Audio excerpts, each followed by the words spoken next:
So hi, welcome to the Noise Podcast. I'm Shane.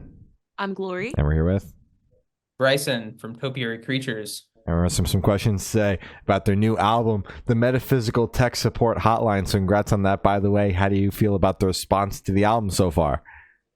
It's been great. This album's been in the work for a little over 2 years, so it's always like a big breath of fresh air for it to come out. It's funny, I talk to a lot of musicians, especially around Nashville, where people are like constantly on the promotion game, and people sometimes are like, oh my gosh, when you put an album out, it's the most like nerve-wracking thing because you have to get worried about like how it's going to be received and whatnot. But for me, it was kind of the opposite. I'm like, oh my gosh, I'm so happy with this. It's off my desk. I'm proud of it. It's in the world. I can't like go back and tinker with the mix anymore. So, but it's been good. I think for as little people that know about Topiary Creatures, like I'm always struck by like how passionate of messages and tweets we get about the album. So, it's pretty great. I went on like Spotify's little artist portal, and I love doing the math of like listeners to streams,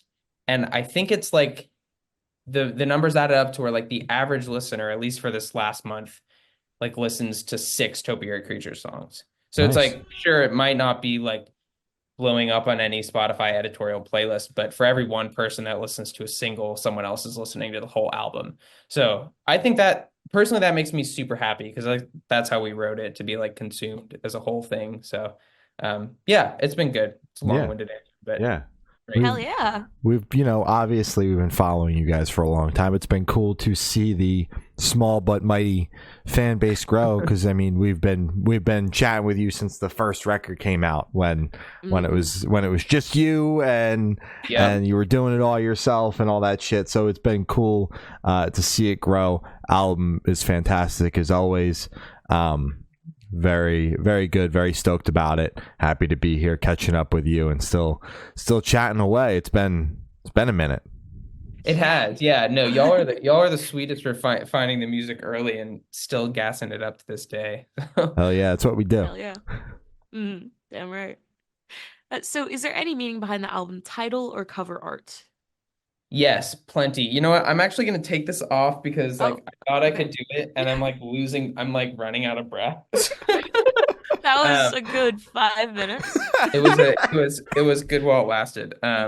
I have a shirt on under this, I promise. Okay. Yeah, so the album's called the Metaphysical Tech Support Hotline, and it's about this imaginary like helpline that exists outside the simulation we live in, and all the songs are like these calls that are coming into the line, and they're all about like glitches in our earth and reason and emotions, and just sort of like calls out to the void that are framed as like, calls to this tech line that no one may be on the other end of, but like there's some beauty in getting to witness it. So it was kind of a long time coming. It started from like a book of short stories that I have. I actually even wrote like a short story to go along with the record. And actually I can show you the album art is hanging. Yeah, I was just about to call that out in the back. Yeah, Hell it's yeah. an actual painting. That's so cool. I had the buddy who did the album art for the last record was going to do this one. And then he wasn't able to, so I was like stressing myself out trying to paint it. So that took me like 2 weeks to paint. Wow, you did that yourself? Jesus. Yeah. Wow, that's my fucking God. sick. I know. My parents lovingly helped me go to art school. I gotta use it somehow. Oh. Hell yeah. But is there any meaning behind that cover art?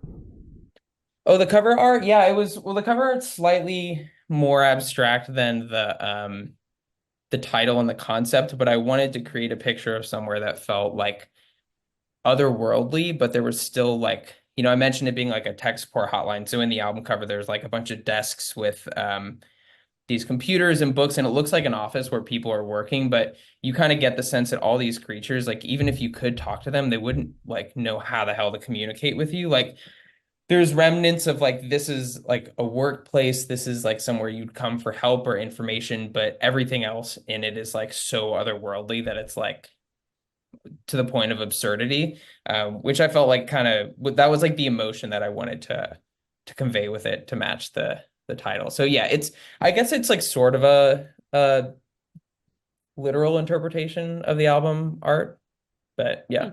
Yeah. I'd say it's pretty on the nose based on your description. I like when the album art is on the nose. You don't have to think too much. It's just like, well, it all just kind of makes sense. You know, everything, all the whole package. Sometimes you got to do that if you're like me and you name things the Metaphysical Tech Support Hotline. Like people aren't really asking for like another layer of abstraction on top of that. So you made it abstract enough. I'm curious when the album title came about, because like that's not something that comes up. Like at what point does that come up? Like, is it the beginning, or did that pop out? Like, I don't see that popping out in the middle of the writing process. No, it was so the writing process actually really snuck up for me on this. Originally, so I always am writing instrumentals. Like that is always going. But I really had like lyrical writer's block after the last record. And I was still wanting to write, but I wasn't writing songs. I was writing this like book of short stories that were like comedy, pseudo philosophy, short stories and poems that I was going to just like publish on my own. And it was called Snakes in the Walls. It was like sort of in a Shel Silverstein way, where there are a bunch of little stories and the book's named after one of them. And one day I was just like, what if I like just try to force one of these stories to go onto an instrumental track that I've been writing? That's what became Snakes in the Wall. So I was like, oh, most of the songs are already written. I just didn't even realize I was writing an album. So as I started writing more and more, I think, yeah, the album title I toiled over for so long, and there were so many like short list names, but I realized that the common thread between all the songs were like investigating these weird glitches in like, I mean, glitches or errors or inconsistencies in like human emotions and reason. That was kind of like the through line.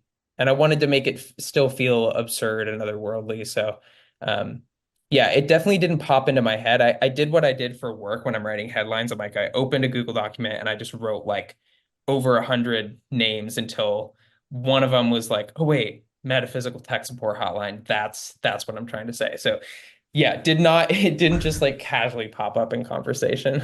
Gotcha. Now, on the note of the writing process, obviously you have a band behind you. I mean, we chatted with Nathaniel last time as well. So the writing process, is it you putting together everything and then bringing it to the band and they play the parts on the record? Like, can you, I'm sure we've talked about it in the past, but can you refresh my memory on that? Yeah, no worries. And it's definitely changed a bit. Like Nathaniel, who plays all the bass parts and some of the guitar parts, he's like much more involved in the writing process now. Most of it still is like me demoing out a song and then bringing it to the group live. And like I play drums on the record for this too, just because like I'm a drum nerd and I love playing them live. But we have a drummer who's a part of the band and plays with us live named Gibson, and he makes all the songs sound like a cakewalk. And he comes from like more of a like metal background, so I kind of like that part of the process when like a song is out and I bring it to the band, and then Gibson's like, we need a breakdown here, and I'm like, you know what, you're right. Like people are gonna like that. It came through. That influence came through on this record. Yes, yeah. If you couldn't tell from like the one like just straight up hardcore track on there. Yeah. And then Elizabeth has been like, now that I know that I can like ask her to sing parts, like for most of the parts in this record, I was like, you want to just like sing everything that I sang, and then we'll just like, because we have like very similar vocal ranges too. So I just like chopped up a bunch, and that was like really refreshing to know that I could like, use her voice on the songs too, because I was getting sick of my own voice all the time. Fair enough. So what song off this album took longest to write, and which one is your personal favorite? Good question. Thank you. Took the longest to write, I'd say it was Cleaning Basil Out of the Pool, which is the closer track.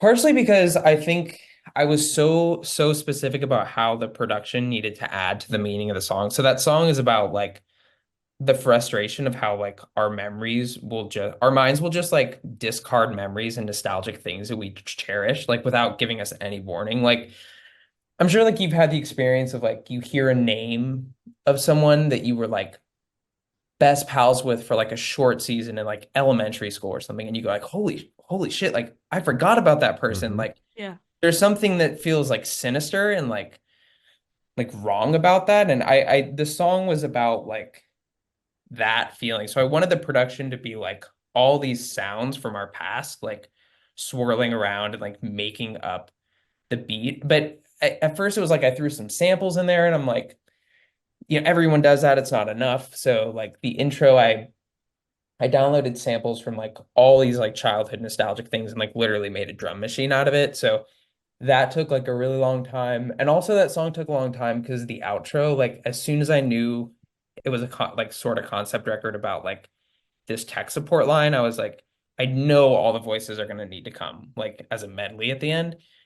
But gosh, like I I must have re-recorded like every part on there like 4 times vocally just because it was so hard to mix. And I was like, I think there was like 11 different vocal parts going at the end. So I was like, I had to be so specific with like how I was recording them and whatnot. So yeah, that one is a beast. And then my favorite, I don't know, it kind of changes. I usually say Carsick on Inner Sheeran, which is sort of a sleeper pick. I think I only have one other friend who said that. Recently though, I think Michelangelo probably my answer within the last week or two. All right. Sounds good. Hell Yeah. yeah. Oh, yeah. So had the track list for the album come about, did you guys write the opener of the opener, close the big closer, just shuffle around and see what fits? What was that process like? Yeah, lots of shuffling around. Snakes in the Walls was the first song written, and then God is a Scared Kid at a Middle School Science Fair is the second song written. And I was like, for some reason, those always just fit really well together at the beginning. I was like, those are kind of the two moods of this album. Like those need to be in the first handful of songs. But yeah, the opener and the closer got particularly switched around so much. Like the outro of the record was originally on the intro and they're in the same key. So they're meant to feel like, part one and part two of like the album tracks. But yeah, I think once I had the openers and closers, the rest kind of fell into place pretty naturally. And I also like tried a little bit something different in the track listing here. Whenever there was like a little bit of dead space, I wouldn't be afraid to be like, um, oh, well, this song about my dog that like fits the theme, but isn't really like, it doesn't want to be a big song. It just wants to be a voice memo. I was like, I'll just put that in there anyway. Or like there's an interlude that I think is a second to last track that like, I just kind of was a little more liberal with like letting myself include like transitional things to help the flow once I saw where songs needed to go.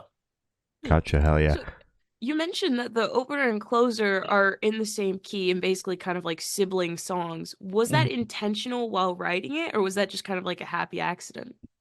I wish I could take credit for that being intentional, but it wasn't totally I was just so frustrated with the opening song, Trader Joe's Frosted Mini Wheats, did have the ending part, like the long outro with all the overlapping voices um and that little like keyboard riff that goes for a long time. And I yeah, I was just driving myself crazy because I couldn't write an outro song for the record. And then I wasn't happy with the intro song and I was like, oh wait, maybe the intro song needs to be just like half as long.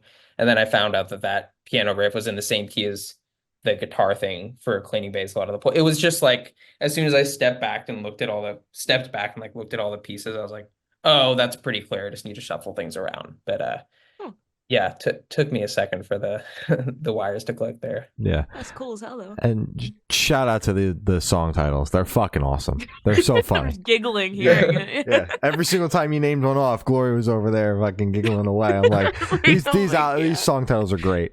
They're so fun. Thanks. Yeah.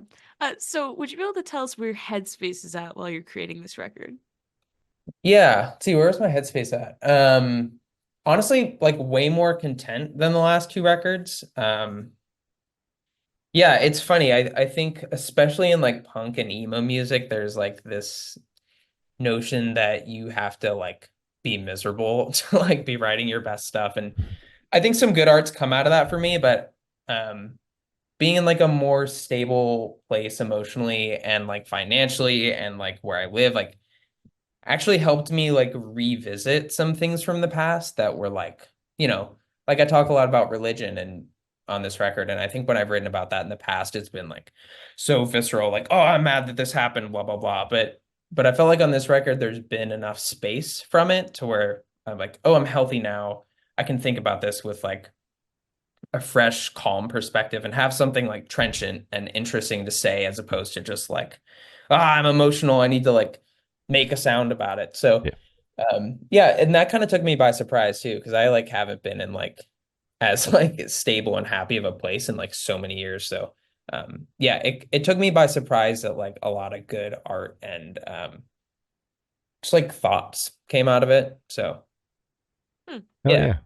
Stability's good. It's always good to hear, an artist say that they're in a good spot when writing a record because of what you said with the notion, because, we hear it all the time, how miserable the artist was while making the art. But there is proof that, bands can write good shit even when they're happy. It's just not dark and depressing shit. It's happy shit. Not everybody wants to hear that. No. Yeah. Yeah. And I think you hit the nail on the head. Like some people I'm sure there are some people who will be like, oh, Bryson's not pissed anymore. Like, I don't want to listen to this record as much. But I don't know. The stuff that I'm listening to now is like, honestly, like a lot of instrumental music or like, I really like fuck with like Emperor X or like Black Midi and these bands that are like, they're clearly just like writing because they're nerds and they have like interesting things they want to say as opposed to like, they just got out of a breakup and picked up a guitar. You know what I mean? So, I mean, that's the stuff that inspires me now too. So that's what I'm hoping to write. Hell yeah. Emperor X is sick. I'm seeing them in May with the Front Bottom, so I'm excited to dive more into their music. Sick.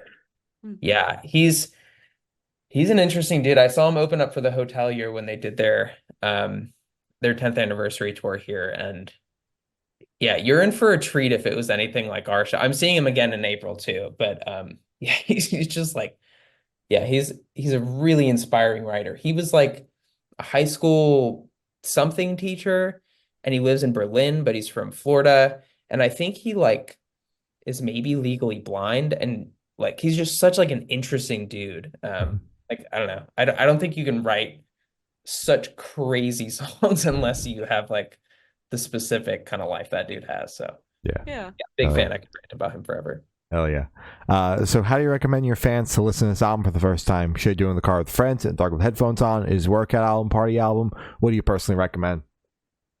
Yeah, I mean, go on a walk and put headphones on. Like my favorite album experiences have been that. Like, usually if someone puts out a record, I'm like, oh, I like that band. I'll listen to it in the car. But if it's like The World Is puts out a record or like Porter Robinson puts out a record, I'm like, I'm going to the park and putting my phone on Do Not Disturb until I finish the album. So I don't expect people to like do that. So if you're not already a fan of our music, like, I don't know, just listen to it on good speakers, maybe. I would settle for that. All right. Sounds good. Good speakers. Hell yeah. So this one should be super, super quick off the top of your head. I want you to describe this album for new listeners in 3 words. No more, no less. Oh, man. Maximalist, sparkly, and incisive. Sparkly. Hell Yeah, that's good. Yeah. And in that same train of thought, is there a certain feeling or emotion you want listeners to have while going through the album? Wow, I think it's really pretty song by song. I think I want people to feel like seen is kind of the main thing. Because my favorite like experiences, at least lyrically, are when someone says something and I go, oh my gosh, yes, that's me. How have I never said it like that? And also, how is someone else thinking the same thing? So I think there are a handful, a handful of lines like that I've made sure to like clear out the mix so people can hear, because they're the kind of lines that like, I would have felt so comforted to hear like before I had written this record, just to know like, oh my God, someone else is like having this experience. So, whether that comes in the line on home to any possibility that's like screaming about hating an old boss, or whether that comes in one of the quiet ones that's about like the urge to run away when you were a little kid. Like, I don't really have a preference on like what emotion accompanies that realization, but I just hope people like hear some of the lines and go like, "Oh my gosh, wow." Like, I'm comforted that someone else is Oh feeling yeah, that too. love Yeah. that. So you produce all the music, correct? True. Yeah, Nathaniel helps with some of it too, but yeah, most of it's just right Do over there. do you mix and master it as well, or do you outsource that? I don't master it, dude. Mastering is like another beast that I'm I know. so bad at. I've tried a few times and I clearly just, for as much as I think I understand mixing, I clearly just like don't understand mastering. Uh, but yeah, produce it all here, mix it all here. It's really interesting to me when I hear like artists who are, in the same vein as Topiary Creatures. Like, it's usually led by one person who's like really meticulous about the parts and the arrangements. I don't understand how someone separates mixing from that. Like, it's so ingrained to me. Like playing the parts and then figuring out how they fit together. Like, I can't separate it. Like, Mm. because sometimes I'll put a whole part in there just to fill like a certain frequency or just to fill like a certain dynamic spot. So, um, yeah, definitely mixing all this stuff in house. I don't know how I would ever not do it that way. I would be like way too protective of it. Fair enough. And now, with being so close to the music, do you struggle at all with knowing when to stop? 100%. Elizabeth calls me on that all the time because I will like, gosh, I think there's like, yeah, I don't even want to open the folder of like how many different versions and exports there were of all these songs, because it's like it's abysmal, like hundreds. And also I struggle with knowing when to stop when it comes to like feature creeping on a song. Like, I think so. I do like the albums in like side A and side B for the Logic file, so everything can like flow together and have consistent sounds. And I think it was like up to 400 something layers. Like, I truly do not know how to stop when it comes to like, yeah, producing stuff or tinkering with stuff, because at a certain point it's like nobody's gonna notice this except for me. So Yeah. Yeah. I would assume, like, obviously Elizabeth, but the rest of your band around you is like, dude, that's enough. Like, just fucking, can you please just send it out for mastering? Like, it's over. It's done. yeah, 100%.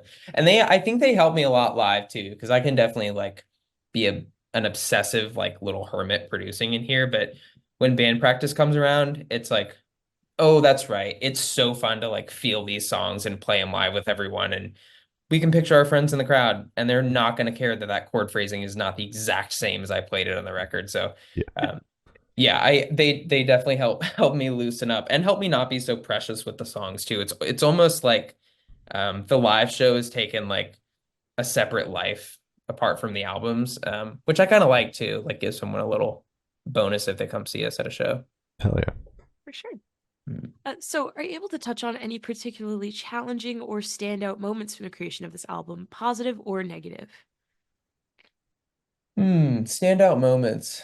Yeah, there's been a handful. I One thing that I think was kind of interesting that was like a roadblock in creating this album. I might have mentioned it a little earlier, but um, I like really wasn't inspired to like write songs again after the last record. So I was working on that short story for so long, and there's this kind of like strange moment of like, I'm not writing punk songs right now. And that was for almost like a year. I was like, for some reason it's just not hitting me. And there's this moment where I had to like be okay with that. And like there's that great quote, everything, I don't know who said it, but like everything good is downstream.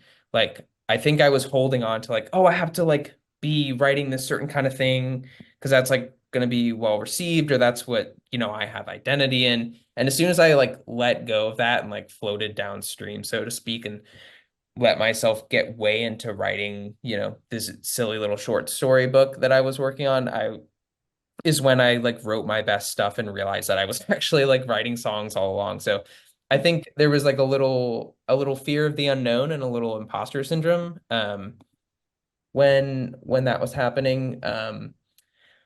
Also, I think with the album coming out, I've like noticed it's like some of the song titles are like pretty pokey, especially for like some of my friends I grew up with back home, or like, for family friends and whatnot, who are like Christians, and they're like, I think they're thought-provoking titles on purpose, but I've been surprised at how much that has like started conversations. I think some of them good too, but that has been like a challenge as well. Like, I'm not trying to isolate anyone. I'm just trying to make people think about stuff. But yeah, those have kind of been the two challenges. But I think like the good side of like the I can't remember exactly how you worded your question, but like the good side overall of that is it's just like felt so fresh and so new writing this record.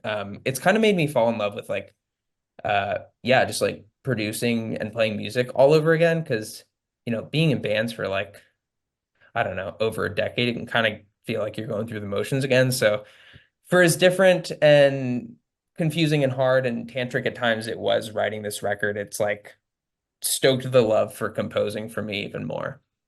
Oh yeah, I love that. Thanks. And for this last question, we're going to shift away from music. We're placing the band in a horror movie. Who dies first and who lives until the end?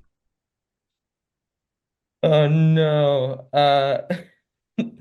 Oh, Nathaniel dies first. Why do I know that that's the answer? Oh. The worst part would be he would be like, if this was like a zombie apocalypse type movie, he would be the one engineering the thing to save us, Mhm. because he's like literally an engineer and he's really smart. But I just feel like in true horror movie fashion, he would get taken out first. And then probably me. And then and I feel like Gibson would be like the guy who's like he holds out for the longest. Like he maybe fights the most zombies or escapes the most tragedy Mhm. for the longest time, but then gets killed at like 90% of the way into the movie. And Elizabeth is like found some crazy way to escape and start a new life away from everything. Badass. All right, sounds good. Mhm. Um, so as I said, that's all the questions we have today. Is there anything that you would like to plug? Uh, I don't know. Check out the new album. If you come through Nashville, make sure to check out one of the Nash Grill shows. It's a booking collective that me and some of my friends started here, and we like have been helping hook up touring bands with like shows, and it's just like a really cool, inclusive space. So I don't know if anyone's will listen to this and is like in Nashville or wants to be a part of the Nashville DIY scene, but there's some really cool stuff happening here, and yeah, happy to help anyone get plugged in, because I've been that person in a city before to where I'm like, I want to do DIY music stuff and I have no idea where to look or where to start. So yeah, it's cool that that's happening, that we can be that for some people. And then I don't know, check in on your friends. Yeah, I think that's about it. Hell yeah. Oh, All yeah. right. Well, thank you for stopping. It's been Bryson from Topiary Creatures, and we have been the Good Noise Podcast.